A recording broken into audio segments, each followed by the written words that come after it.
Hi, my name is Magdalena Cerda. I'm an associate professor at the University of California at Davis.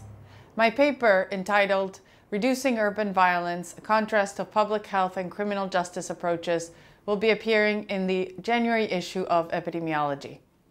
Urban violence is a leading public health problem in the United States.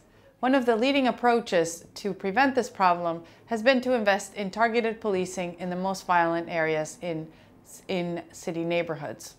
However, concerns about police abuse have led to a call for alternative violence prevention approaches. One of the leading community-based responses to violence has been Cure Violence. In Cure Violence, interrupters and outreach workers work with community members to mediate ongoing disputes and prevent retaliation.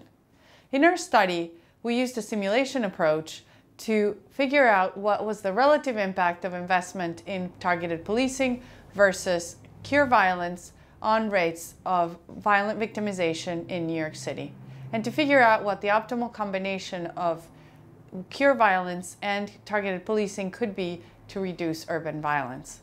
To do this study, we used an agent-based model of New York City, where we simulated a 5% sample of New York City residents, and we placed them in a grid that simulated the size, location, and characteristics of New York neighborhoods. We simulated 3 types of interventions.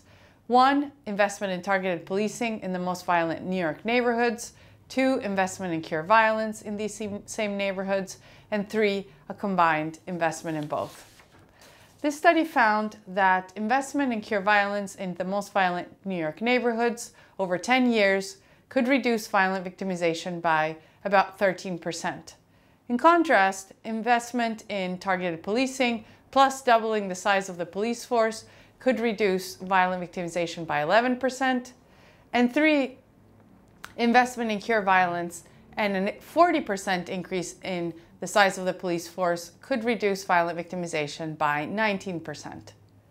Of course, one should consider these results in light of the fact that this is based on a simulation with its attendant modeling assumptions, and that it's dependent on the data, the quality of the data used to calibrate the model. In conclusion, our study found that investment in a community-based violence prevention approach could achieve the same reductions in violence as a much larger investment in targeted policing.